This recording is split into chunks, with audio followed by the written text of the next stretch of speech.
오이와 함께 먹으면 안 되는 음식은 바나나입니다. 수분이 많은 대신 칼로리가 낮은 오이, 그리고 풍부한 식이섬유로 포만감을 높이는 데 도움이 되는 바나나는 다이어트 식품으로 요즘 인기가 많죠. 많은 분들이 오이와 바나나를 함께 드시기도 하는데, 당근과 마찬가지로 바나나는 오이와 함께 드시면 문제가 생길 수가 있습니다. 오이에는 심장과 혈관 건강에 좋은 영양소가 풍부하게 함유되어 있습니다. 소금, 나트륨을 많이 드시면 우리가 고혈압이 발생할 위험이 높아지고 혈관 건강에 나쁘다는 사실을 알고 계시죠. 그렇기 때문에 나트륨의 섭취량을 줄이는 것이 매우 중요한데요. 그리고 이미 섭취한 나트륨을 몸 밖으로 배출시켜주는 것도 매우 중요합니다. 역할을 해주는 것이 바로 칼륨인데요. 오이에는 다양한 영양소뿐 아니라 칼륨도 많이 들어있습니다. 오이의 풍부한 칼륨이 혈관을 확장시켜주고 나트륨뿐만 아니라 노폐물까지 원활하게 잘 배출시켜주는 역할을 해줍니다. 이런 효능으로 오이만 잘 드셔도 고혈압, 고지혈증뿐만 아니라 동맥경화와 뇌졸중과 같은 심혈관 질환을 예방하는 데 많은 도움을 받을 수가 있습니다. 그런데 문제는 바로 갈증이 날 때 시원한 오이 하나 드시면 갈증이 싹 사라지는 경험 해보신 적 있죠? 건강에도 좋다는 사실도 알고 계시나요? 그리고 오이를 잘만 먹으면 당뇨, 고혈압, 치매 같은 심혈관 질환을 예방하는데 아주 좋다는 사실도 알고 계신가요? 이런 오이도 함께 먹는 음식에 따라서 오히려 건강을 해치는 독이 될 수도 있답니다. 오이의 효능과 함께 먹으면 독이 되는 음식, 그리고 함께 드시면 보약이 되는 음식에는 어떤 것이 있는지 오늘 모두 알려드릴게요.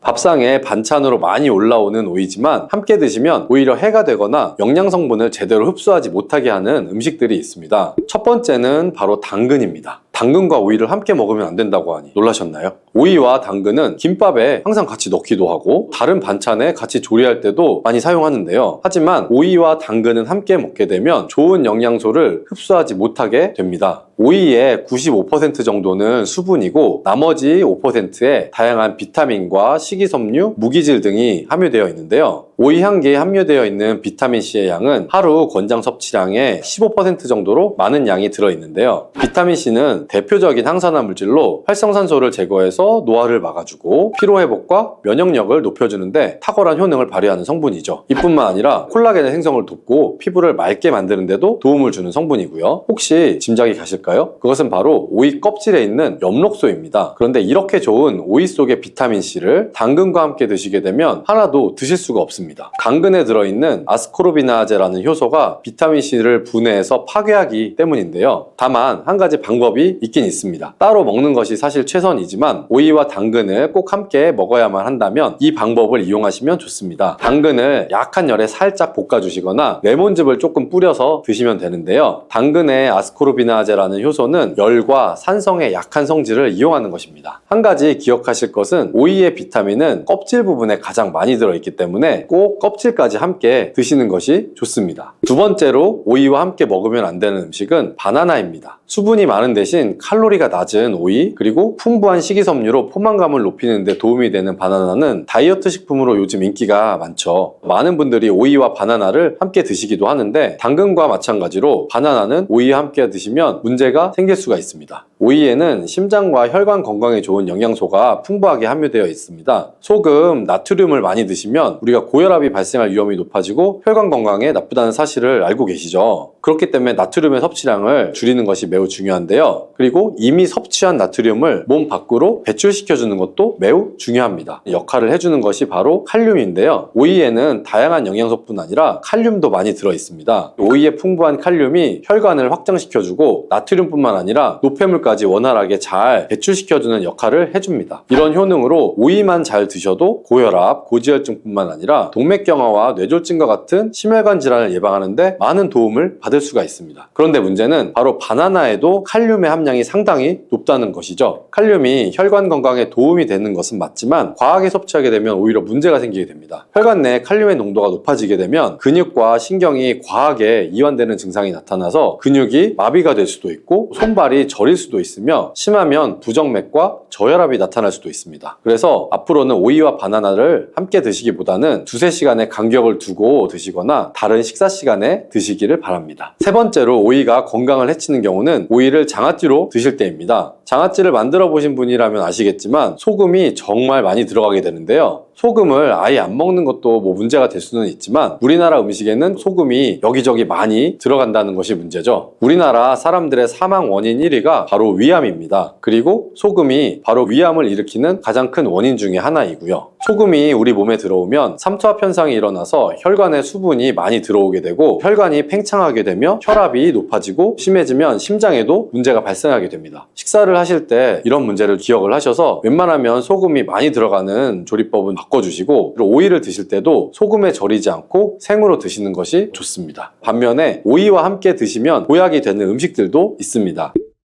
첫 번째는 사과인데요. 오이는 심혈관 질환 예방에 좋은 영양소가 많이 들어있는데요. 그 중에서도 비타민 K는 혈관과 뼈의 건강에 많은 도움을 주는 성분입니다. 이 비타민 K는 나이 들면서 가장 걱정되는 질환 중 하나인 골다공증을 예방하는데 탁월한 효과가 있는데요. 골다공증 환자는 비타민 K의 수치가 낮았고 3개월 동안 1mg의 비타민 K를 주입했더니 소변을 통해 손실되는 칼슘의 양이 줄어든 것을 확인할 수가 있었다는 연구 결과가 있습니다. 유럽에서는 골다공증 예방을 위해 건강한 뼈를 유지하고 있는 여성에게도 비타민 K를 처방하고 있답니다. 골다공증 예방과 더불어서 비타민 K는 지혈을 해주는데 탁월한 효과가 있고 콜레스테롤을 배출시켜서 심혈관 질환을 예방하며 혈관 내에 노폐물을 배출시켜 동맥경화도 방지해주는데 도움을 줄 수가 있습니다. 이때 오이와 함께 사과를 드시면 비타민 K가 사과에 함유된 수용성 식이섬유인 팩틴과 만나서 혈관을 더욱 건강하게 만들어줍니다. 또한 혈당이 낮아지고 혈관이 깨끗해지면서 건강해지기 때문에 각종 혈관 질환과 암세포의 증식을 막아주는 효과를 누릴 수도 있습니다. 오이는 당뇨를 예방하는 데에도 뛰어난 효능을 발휘하는데요. 영양학회지에 발표된 연구 내용을 살펴보면 제2형 당뇨 환자를 대상으로 한 실험에서 4주 동안 하루에 오이 300g 정도를 섭취하도록 했을 때 공복혈당과 당화혈색소 수치가 낮아진 결과를 확인할 수 있었습니다. 오이와 함께 드실 때 당뇨에 좋은 음식이 하나가 더 있는데요. 바로 땅콩버터입니다. 땅콩버터를 말씀드리면 보통 빵에 발라먹는 달달한 잼 같은 것을 생각하시는 분들이 많은데요. 땅콩에는 불포화 지방산과 식이섬유 그리고 단백질이 풍부해서 혈당을 안정시키고 포만감을 주는 데 도움을 줍니다. 특히 땅콩버터의 불포화 지방산은 인슐린 저항성을 개선해주는 효과가 있는 것으로 알려져 있습니다. 이런 땅콩버터와 식이섬유가 풍부한 오이를 함께 드시면 혈당 상승을 더욱 억제해주고 장 속의 노폐물도 배출시켜주는데 도움을 주어서 좋은 장내 환경을 만들어주게 됩니다. 주의하실 점은 시중에 판매되는 땅콩버터에는 설탕이나 다른 첨가물이 들어간 경우가 많기 때문에 땅콩 100%로 만든 땅콩버터를 드시는 것이 좋습니다. 오이와 함께 드시면 보약이 되는 다른 음식으로는 배가 있습니다. 햇빛에 피부가 그을리면 오이를 얇게 썰어서 오이팩을 하잖아요. 오이가 열을 내려주는 효과가 있기 때문인데요. 실제로 오이는 부종을 가라앉히거나 화상을 치료할 때 사용되기도 합니다. 그런데 이런 좋은 점도 있지만 과하게 많이 먹을 경우에는 부작용이 나타날 수가 있는데요. 차가운 기운이 소화기관에 영향을 주게 되면 소화를 방해해서 소화불량이 생길 수가 있고요. 이때 배랑 함께 드시면 도움이 될 수가 있습니다. 배에는 디아스타제라는 소화 효소가 많이 들어있어서 소화를 원활하게 하는데 도움을 주기 때문이에요. 또한 위장 건강에 도움이 되는 성분인 팩틴을 함유하고 있어서 위장 점막을 보호해주고 위장의 기능을 개선하는 데도 도움을 줍니다. 다음으로 오이와 함께 먹으면 보약이 되는 음식은 식초입니다. 요즘 오이에 있는 피세틴이라는 성분 때문에 치매 예방 효과가 있는 것이 알려졌는데요. 이 피세틴은 뇌를 건강하게 해서 치매를 예방하고 암세포를 억제하는 데에도 도움을 줄 수 있습니다. 또한 피세틴은 뇌신경세포를 보호하여 기억력을 향상시키고 뇌세포의 노화를 방지하는 효능도 있습니다. 오이에는 쿠커비타신이라는 성분도 풍부한데 오이의 꼭지 부분에 특히 많이 함유가 되어 있고요. 쓴맛을 내기 때문에 버려지는 경우가 많은데요. 이 성분은 활성산소를 제거할 뿐만 아니라 암세포의 발생과 성장을 억제하는 데 탁월한 효과가 있습니다. 이뿐 아니라 간에 쌓이는 독성을 해독하는 효과가 강력해서 간암과 전립선암 예방에도 효과적인 것으로 알려져 있습니다. 우리 몸은 산도가 높을 때 독소가 생기고 혈관 내에 염증이 생기게 되는데요. 오이는 대표적인 알칼리성 식품이기 때문에 오이는 우리 몸이 산성화되는 것을 막아주고 혈관 내 염증을 예방해 줄 수가 있는 것이죠. 이러한 오이의 알칼리성을 더욱 극대화시켜주는 것이 바로 식초인데요. 식초는 오이의 비타민C가 우리 몸에 흡수될 수 있도록 도와줄 뿐 아니라 산성화된 혈관을 중화시켜서 건강한 상태를 유지하는 데 도움을 주게 됩니다. 또 오이의 찬성질은 식초와 함께 드시면 식초의 따뜻한 성질이 균형을 맞춰주어서 부담 없이 드실 수가 있습니다. 그리고 식초와 오이를 함께 드시면 내장지방을 분해해 배출하여 다이어트 하는 데에도 많은 도움을 받을 수가 있습니다. 오이는 낮은 칼로리와 높은 수분 함량으로 인해서 오이를 먹었을 때 얻는 칼로리보다 소화시키는데 더 많은 칼로리가 소모되어서 이런 이유로 오이는 마이너스 칼로리 식품이라는 별명을 갖고 있기도 합니다.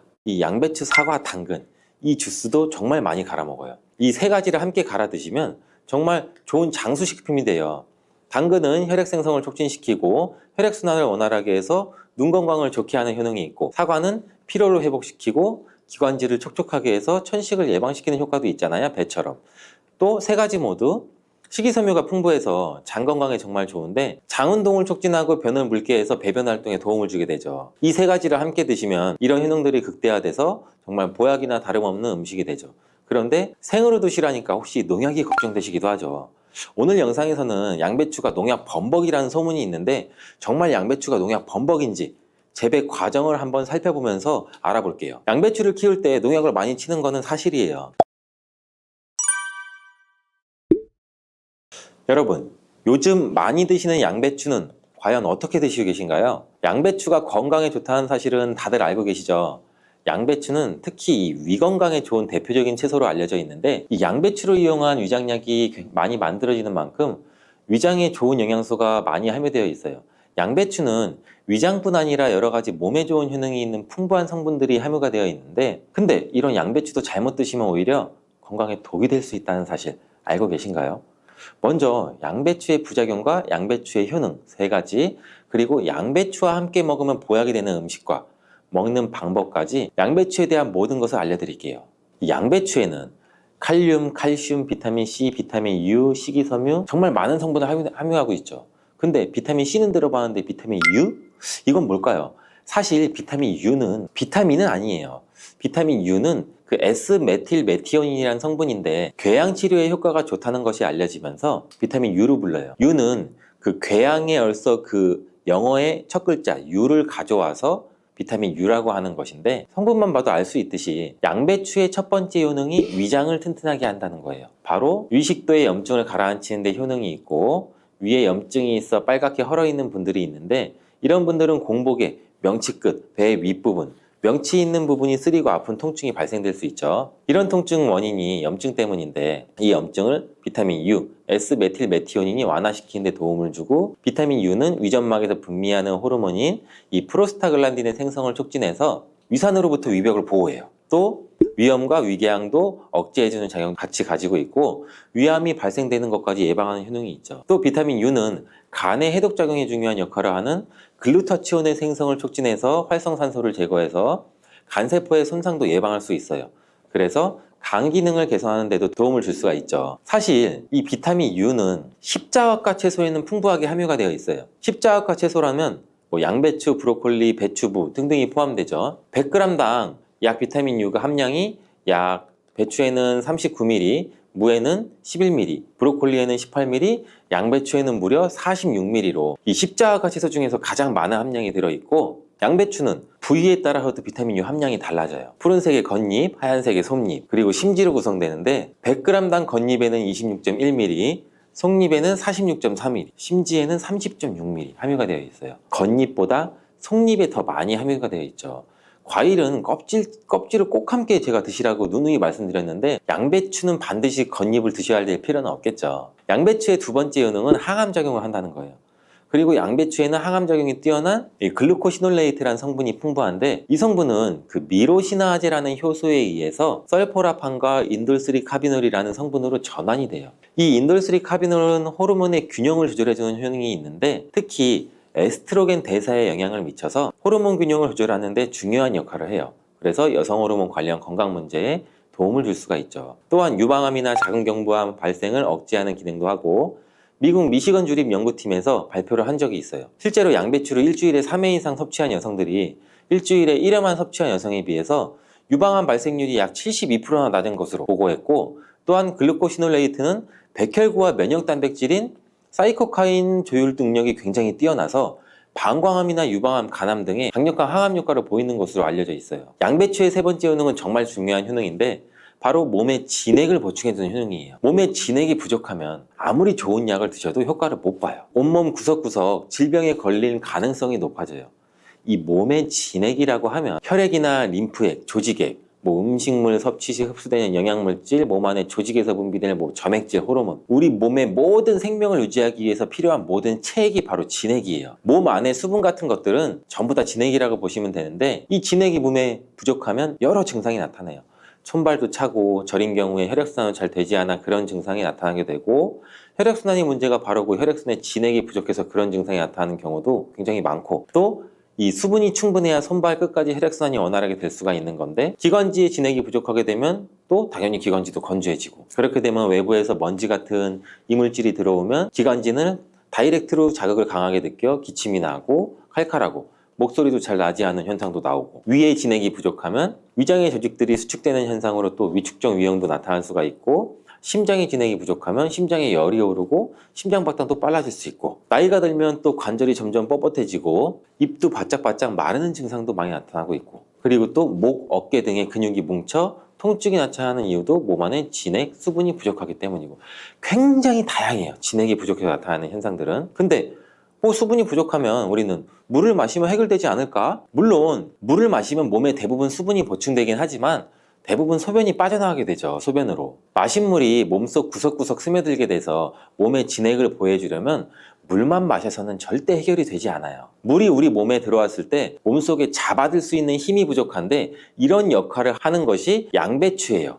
양배추는 몸의 진액 보충을 위해 한의학에서 많이 처방하기도 하는데, 이 진액을 채우고 뇌를 보호하는 뇌수와 뼛속의 골수를 채워주는 역할도 같이 하는 것으로 알려져 있어요. 이렇게 좋은 양배추도 잘못 드시면 부작용이 발생할 수가 있는데, 양배추를 드실 때 주의하셔야 하는 분들 4가지 유형에 대해 알려드릴게요. 첫 번째는 과민성 대장증후군이 있으신 분들이에요.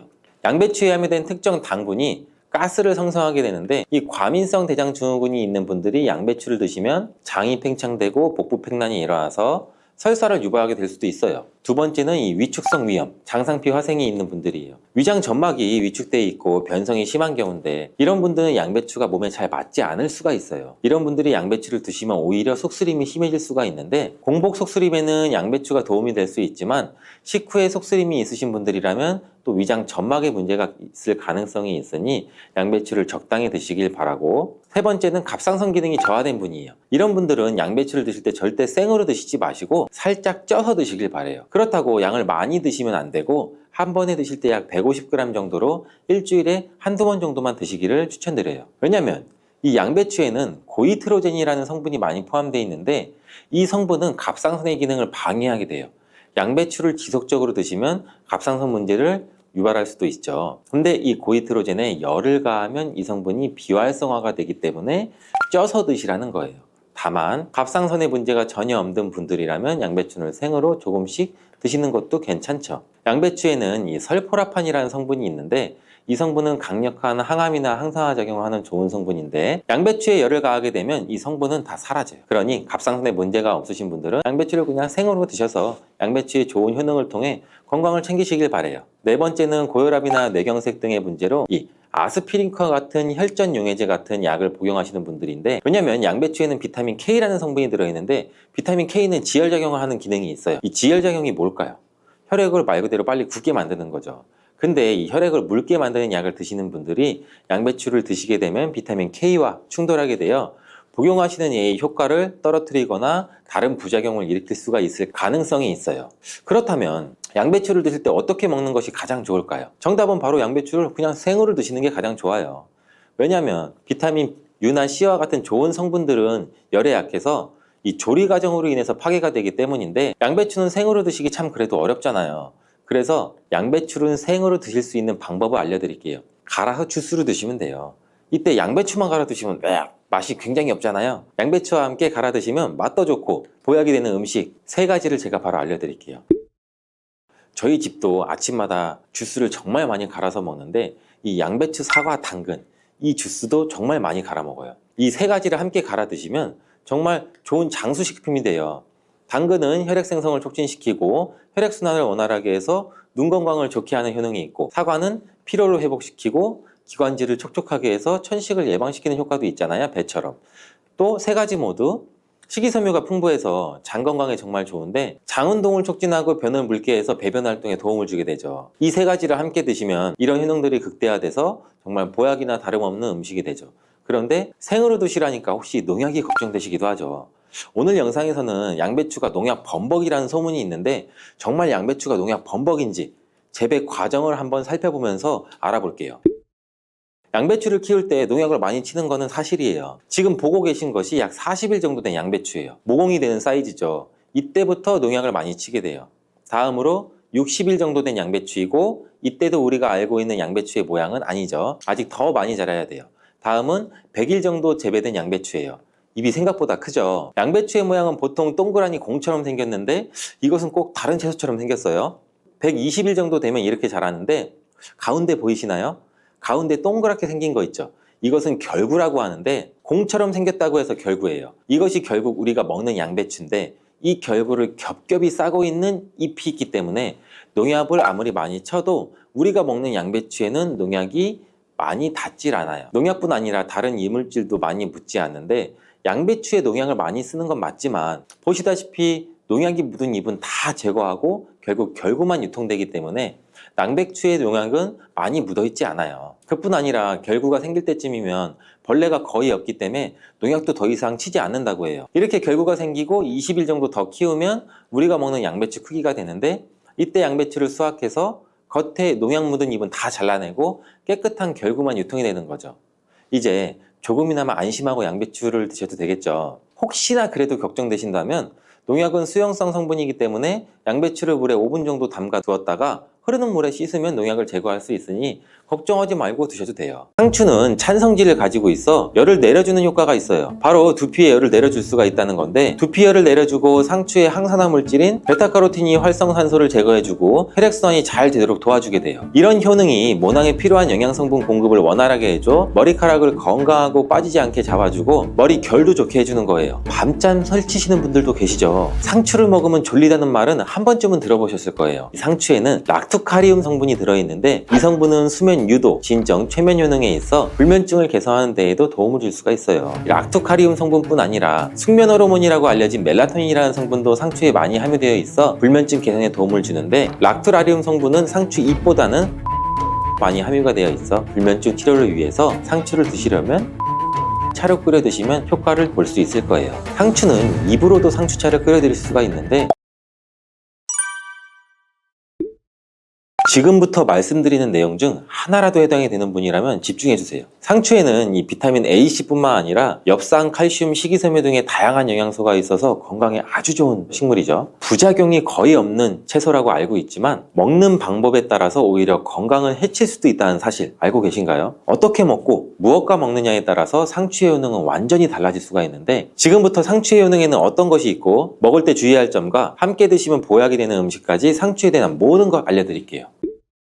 먼저 상추는 당뇨가 있는 분들한테는 정말 좋은 채소예요. 당뇨 환자라면 채식을 위주로 드시게 되는데, 당뇨에 좋다고 하는 말은 채소들의 단점이 소화가 잘 안 된다는 거죠. 반면에 상추는 소화가 잘 되고 영양소도 풍부하다는 장점이 있어요. 혈당 조절에도 아주 탁월한 효과가 있는데, 과연 어떤 성분 때문일까요? 이 상추만의 특별한 성분인 바로 락투신이라는 성분 때문인데, 이 락투신은 상추의 줄기를 꺾으면 보이는 하얀색의 액체 속에 있고 쓴맛을 내는 특징이 있어요. 최근 연구에 따르면 이 락투신은 장에서 포도당이 흡수되는 것을 억제해서 식후 혈당이 급격히 오르는 것을 막아주는 역할을 하는 것으로 밝혀졌죠. 이뿐만 아니라 이 락투신은 간에서 포도당의 생성을 줄이고 인슐린 감수성을 높여서 혈당을 낮추는 데 효과가 있다고 하는데, 여기에다 비타민 K도 풍부해서 인슐린 분비를 촉진하는 효과까지 있어요. 그리고 식이섬유가 풍부한데, 이는 인슐린 감수성을 높이는 데 굉장히 중요한 역할을 하죠. 2013년 한양대학교 연구팀의 발표에 의하면 상추의 식이섬유와 폴리페놀 성분이 인슐린 저항성을 개선하고 포도당의 흡수를 지연시킨다고 발표했어요. 상추는 또한 GI 지수가 23 정도, GL 지수가 100g당 0.5로 낮은데, 이 수치가 의미하는 것은 상추를 섭취했을 때 혈당 상승이 최소화되고 포만감은 길게 유지된다는 거예요. 그렇다면 상추와 함께 먹으면 당뇨 관리에 더욱 효과적인 음식에는 어떤 게 있을까요?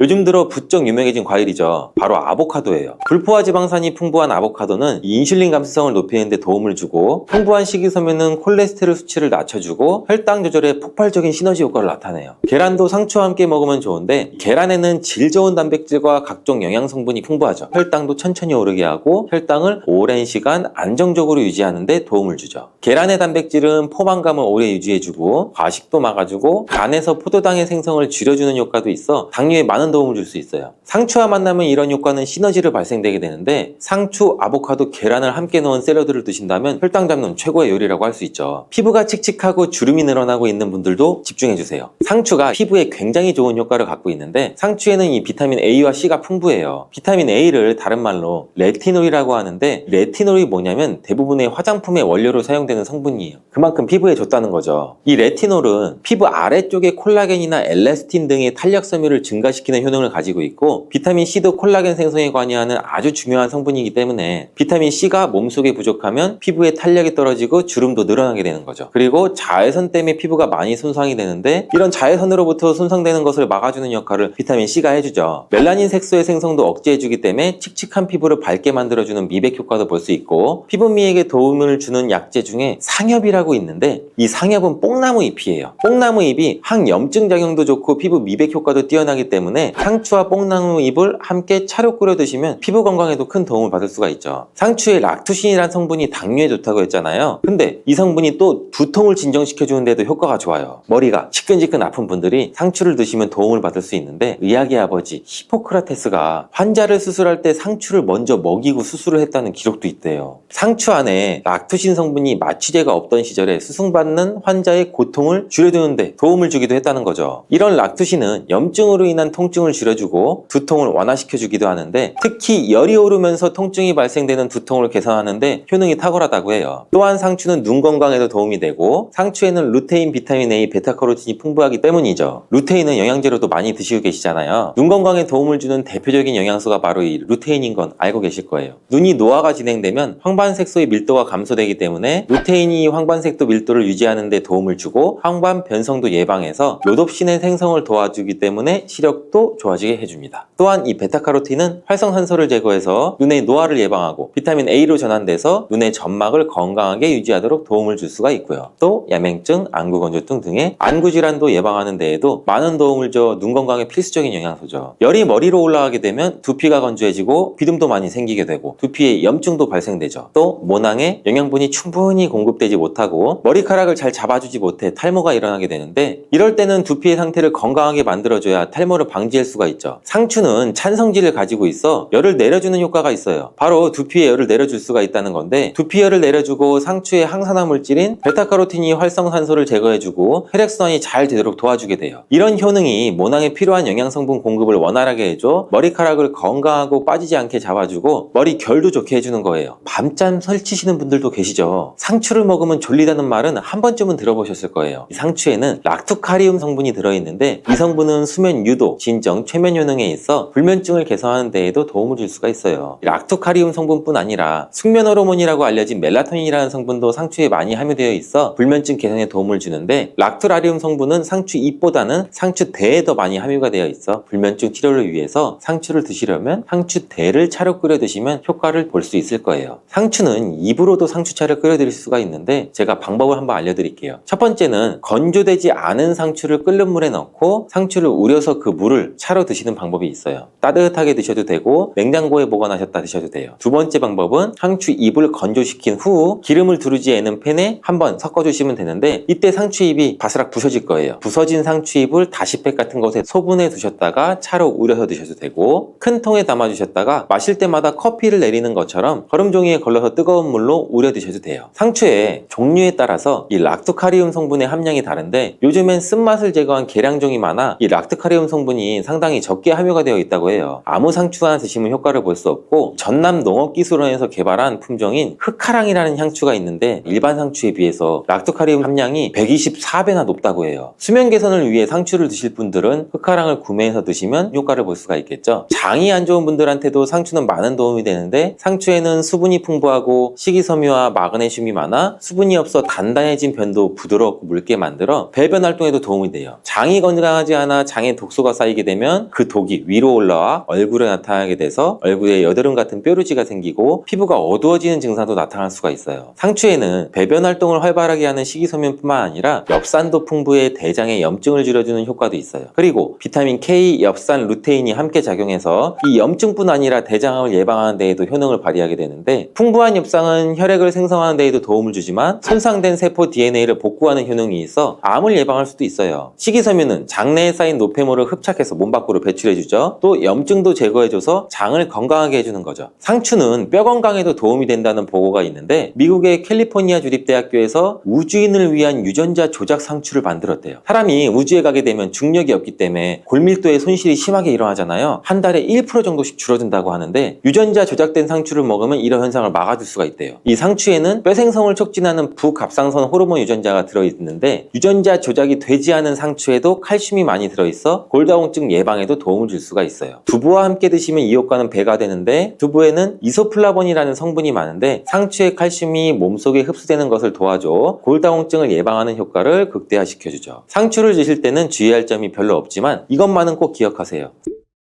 상추는 차가운 성질을 갖고 있다고 하는데, 몸이 찬 사람이나 위장이 약하신 분들이 상추를 너무 많이 드시면 오히려 소화불량이나 설사나 복통 증상 등을 일으킬 수가 있어요. 이런 분들은 상추를 조금만 먹거나 익혀 드시는 게 좋아요. 또 갑상선이 약하신 분들도 주의하셔야 되는데, 상추에는 갑상선 호르몬 생성을 방해하는 성분이 있어 갑상선 기능에 영향을 줄 수가 있죠. 그리고 상추를 보통 쌈을 싸 먹을 때 많이 드시잖아요. 그때 쌈장을 많이 드시게 되는데, 상추가 문제가 아니라 이 쌈장이 문제죠. 쌈장은 다량의 소금과 설탕이 들어가게 되는데, 특히 소금의 양이 문제가 되죠. 농촌진흥청의 자료에 따르면 보통 쌈장 100g당 평균 나트륨의 함량이 약 2310mg 들어있다고 해요. 국제보건기구에서는 하루 나트륨 권장 섭취량을 2000ml 이하로 먹으라는데, 쌈장 한 수저 드시면 1일 나트륨 섭취량의 약 45%나 먹게 되는 거죠. 우리나라 음식 특성상 소금이 들어간 음식이 많잖아요. 김치나 다른 반찬을 먹게 되면 나트륨 권장 섭취량을 금방 넘게 되죠. 이렇게 과도하게 나트륨을 먹게 되면 고혈압, 심혈관 질환 등의 위험을 높이게 되죠. 혈관에 많으면 뇌졸중의 발병률도 높아지고 혈관에 악영향을 미치게 되니 쌈을 싸 드실 때는 최소한으로 줄이시는 게 좋겠죠. 특히 여성의 경우에는 폐경 이후에 나타나는 호르몬의 변화로 인해서 고지혈증이 더 취약해져요. 고지혈증은 남성들이 더 위험한 거 아니야? 여성분들 굉장히 의외죠. 여성분들은 폐경 이후 고지혈증의 위험이 급격하게 증가가 되는데, 여성 폐경 이후 호르몬 변화로 인해서 나쁜 콜레스테롤이라고 불리는 LDL 수치가 증가하고 좋은 콜레스테롤이라고 부르는 HDL 수치는 감소하게 돼요. 이 LDL이 중성지방 수치를 높이는 경향이 있기 때문에 고지혈증에 걸릴 수 있는 확률이 높아질 수 있죠. 미국 하버 UCLA 의료센터 연구팀은 체내 콜레스테롤 합성은 저해하는, 나이가 들면서 점점 건강관리가 점점 더 중요해지는데, 혹시 주위에서 혈관질환 관리를 못해서 갑자기 쓰러지셨다는 소식 들어보셨나요? 고지혈증, 뇌졸중, 심근경색과 같은 질병은 혈관에 쌓인 지방이 주범인데, 혈액 속 지방의 수치가 높은 고지혈증은 우리의 건강을 크게 위협할 수 있어요. 이 고지혈증이 과연 무엇이며 어떻게 하면 관리할 수 있는지, 고지혈증에 대한 모든 것 같이 알아볼게요. 고지혈증이란 단어 많이 들어보셨죠? 피검사 결과를 볼 때 익숙하게 듣는 단어죠. 이 고지혈증이라는 게 뭘까요? 고지혈증은 우리 몸에서 중요한 역할을 하는 콜레스테롤이 과하게 축적돼서 혈관에 문제가 생기고 이런 상태를 말하는데, 이는 심혈관 질환과 다양한 합병증도 일으킬 수가 있어요. 주된 원인 중에 하나죠. 고지혈증은 혈액 속에 있는 지방질, 특히 콜레스테롤이나 중성지방 수치가 정상 범위를 초과하는 상태를 말하는데, 일반적으로 이러한 고지혈증은 총 콜레스테롤 수치, 중성지방 수치, 또 나쁜 콜레스테롤인 LDL 수치, 가장 기본적으로 이 수치를 기준으로 고지혈증에 대한 약도 달라지고 약에 대한 기준도 세울 수가 있는데, 고지혈증은 초기에는 아무런 증상이 잘 나타나지 않아 잘 인지가 되지 않지만, 이 상태가 오래 지속이 되면 혈관에 지방이 쌓여서 동맥경화도 일으킬 수가 있고, 결과로 심장병이나 뇌졸중, 고혈압 등 심각한 혈관 질환으로 이어질 수 있는 매우 위험한 상태가 될 수가 있죠. 콜레스테롤, 듣기만 해도 뭔가 몸에 해가 될 것 같고 우리 체내에서 빨리 없어져야 할 것 같죠? 근데 콜레스테롤이 우리가 흔히 나쁜 것이라고만 생각하시는 성분인데 사실 우리 몸에서 중요한 역할을 하는 지방 성분, 이거 아셨나요? 콜레스테롤은 세포막, 호르몬, 비타민 D, 그리고 그 외 여러 가지 인체에 필요한 것들을 만들어내는데 중요한 역할을 해요. 이에 대해서 먼저 몇 가지 알려드릴게요. 콜레스테롤은 모든 세포의 세포막을 구성하는 중요한 성분이고, 혈관을 막는 주범인 콜레스테롤이 우리의 세포막을 구성하는 중요한 성분이라니 참 의외인데요. 세포막은 이 세포가 외부 환경과 소통하고 영양소를 흡수하고 노폐물을 배출하는 역할을 하죠. 이 콜레스테롤이 부족하면 세포막의 기능이 제대로 이루어지지 않게 되기 때문에 세포가 제 기능을 하지 못할 수가 있어요. 또한 콜레스테롤은 호르몬을 만드는데 꼭 필요해요. 예를 들어 성호르몬인 에스트로겐과 테스토스테론, 그리고 부신호르몬 합성하는 데 중요한 역할을 하고, 콜레스테롤이 몸속에 없다면 호르몬 불균형이 발생해서 여러 가지 건강 문제가 또 생길 수가 있어요. 피부에서 햇빛을 받으면 콜레스테롤을 이용해서 비타민 D를 만든다는 거 알고 계셨나요? 콜레스테롤이 비타민 D의 합성에도 영향을 준다니 놀라셨죠? 우리가 잘 알고 있는 비타민 D는 뼈 건강을 유지하는 데 필수적이고 면역 체계를 강화하는 데도 중요한 역할을 해요. 콜레스테롤이 없다면 필수적인 비타민 D를 체내에서 만들지 못하게 돼요. 이렇게 우리 체내에 필수적이고 중요한 콜레스테롤, 그러나 콜레스테롤이 과다하게 축적이 되면 우리가 걱정하는 큰 문제가 되는데, 콜레스테롤 수치가 높은 상태, 다른 말로 고콜레스테롤의 위험성, 그리고 그에 따라 생기는 질병들 바로 한번 알려드릴게요.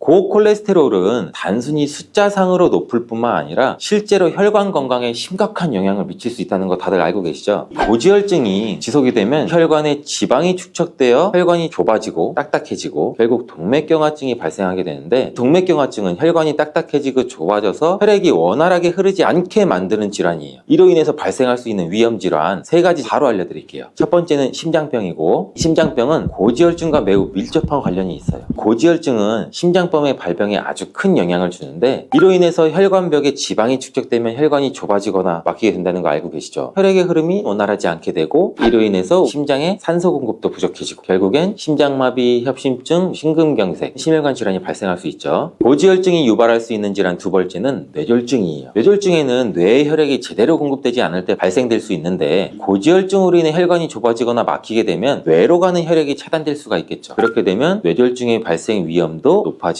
특히 동맥경화로 인한 혈전 생성이나 혈관도 막혀서 발생하는 뇌졸중인 허혈성 뇌졸중의 아주 큰 원인이 될 수도 있겠죠. 고콜레스테롤증으로 인해 생길 수 있는 질환 세 번째는 말초동맥질환이에요. 말초동맥질환 들어보셨던 분도 계시고 생소하신 분도 계신데, 이 질환은 다리나 팔과 같은 말초 부위의 혈관이 좁아지면서 혈액순환이 안 돼서 발생하게 되는데, 이 질환이 생기면 심하신 분들은 걸을 때 다리도 매우 아파요. 저리고 일상생활도 제대로 할 수가 없는데, 다리의 피부 변화나 상처도 잘 아물지 않고 무기력해지고, 일상적으로는 이런 수족냉증 같은 질환도 빈번하게 올 수가 있겠죠. 이렇게 무서운 질환을 일으키는 고지혈증, 과연 고지혈증이 생기는 이유가 무엇일까요? 고지혈증을 유발시키는 이유는 여러 가지가 있지만 식습관, 생활습관, 유전적, 환경적인 요인에 의해 발생할 수가 있는데, 이것 말고도 고지혈증을 일으키는 의외의 원인들 3가지 바로 알려드릴게요.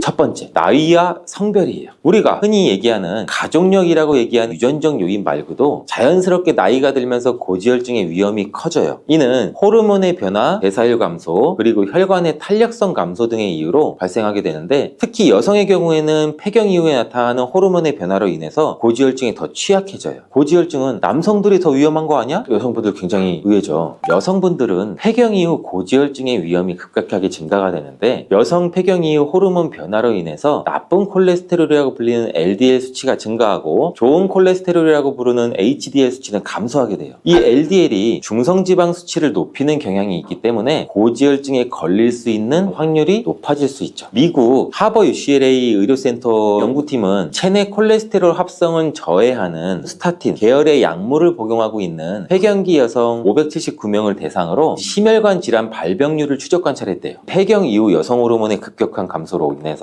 심장 동맥의 플라크 수치가 고령 여성의 경우 젊은 여성에 비해 훨씬 빠른 속도로 증가된다고 발표했어요. 그래서 젊었을 때보다는 중년 이후에는 남녀 불문하고 고지혈증을 관리하는 게 중요하다고 말씀드리는 거예요. 두 번째는 고지혈증을 일으키는 원인은 비만이에요. 많은 논문과 실험을 통해서 과체중이나 비만은 고지혈증의 주요 원인 중 하나라고 입을 모아 말씀하시는데, 비만이 되게 되면 지방세포가 비정상적으로 또 커지게 되고, 이 세포에서 염증 물질이 인슐린이나 호르몬이 분비가 되는데 이로 인해서 지방 대사가 비정상적으로 이루어져요. 이것이 지속이 되다 보면 결국에 중성지방과 나쁜 콜레스테롤인 LDL 수치가 높아지고 좋은 콜레스테롤인 HDL 수치는 낮아지는 거죠.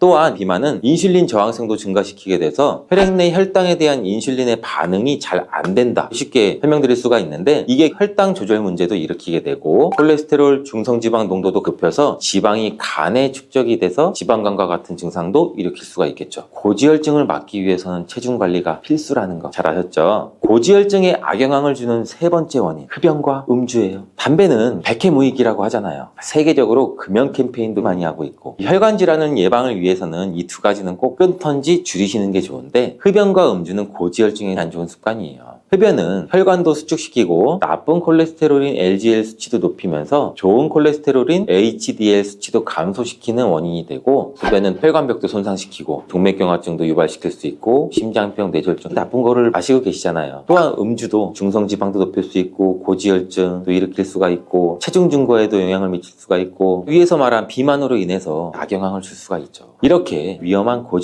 고지혈증을 예방하기 위해서 먹어야 할 음식들도 궁금해 하실 거예요. 과연 무엇을 먹어야 혈관 건강에 도움이 되는지 세 가지 알려드릴게요.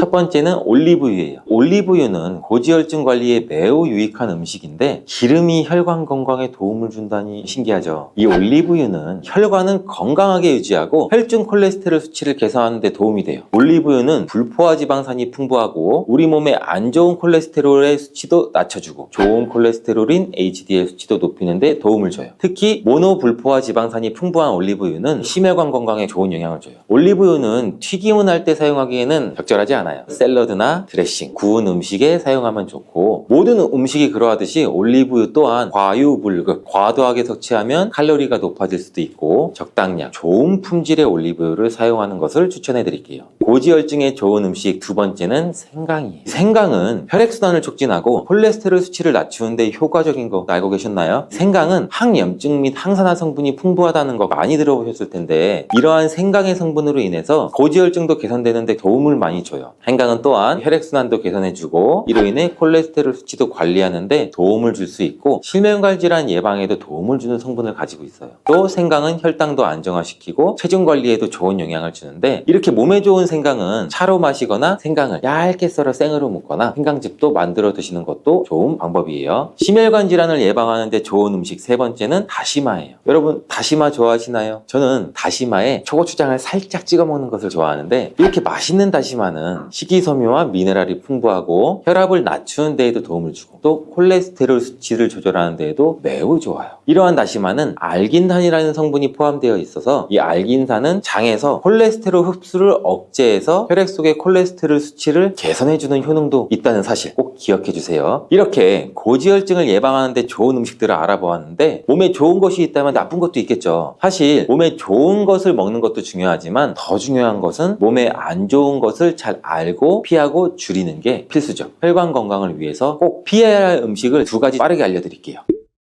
고지혈증을 위해서 절대 피해야 할 음식 첫 번째는 튀김류예요. 튀김류에는 트랜스 지방이 많이 포함되어 있어서 나쁜 콜레스테롤을 증가시킬 수가 있어요. 트랜스 지방이 건강에 관심 있으신 분들이면 익숙한 단어일 거예요. 트랜스 지방은 식물성 기름을 부분적으로 경화시키는 과정에서 만들어지는 불포화 지방의 일종인데 자연적으로 일부 동물성 식품에서 미량 존재할 수는 있어요. 대다수 트랜스 지방은 가공식품, 튀긴 음식, 패스트푸드, 라면 등에 들어있죠. 이 트랜스 지방이 고지혈증도 악화시키고 체중 증가와 혈당 증가를 초래할 수 있는데 트랜스 지방은 체내 염증 반응도 촉진할 수가 있어요. 이게 지속이 되면 혈관에 손상도 주고 동맥경화도 가속을 시킬 수가 있고 결과적으로 심혈관 질환에 대한 위험을 높일 수가 있어요. 혈관 건강을 위해서는 꼭 피해야 하는 음식 두 번째는 빵입니다. 정제 탄수화물 빵은 혈관 건강에 악영향을 주는데 그 중에서 포화지방까지 함유되어 있는 경우가 많아요. 예를 들면 버터 대신 마가린을 써서 만든 크루아상, 고로케, 꽈배기, 튀김 빵 종류, 동물성 크림 대신 쇼트닝을 넣은 크림빵 같은 종류는 칼로리도 높고 포화지방도 들어있어 혈관 건강에도 안 좋아요. 또 흰빵이나 달콤한 빵은 혈당 수치를 급격히 올릴 수가 있겠죠. 중성지방도 증가시킬 수가 있고 정제된 탄수화물은 우리 몸에서 빠르게 당으로 전환이 돼서 인슐린 저항성도 초래할 수가 있기 때문에 가급적이면 빵의 섭취를 줄이시는 것을 좋고 않고 맛있는 빵은 고지혈증을 악화시킬 수 있는 위험성을 명심해 주세요. 그래도 이렇게 맛있는 빵을 안 드실 수가 있으니 적당히 섭취하는 거 아시겠죠? 이번에는 콜레스테롤에 관한 문제 하나 드릴게요. 다 같이 한번 맞춰보세요. 문제 바로 나갑니다. 콜레스테롤의 70%에서 80%는 우리 몸에서 합성된다? 이 말이 사실일까요? 답을 알려드리겠습니다.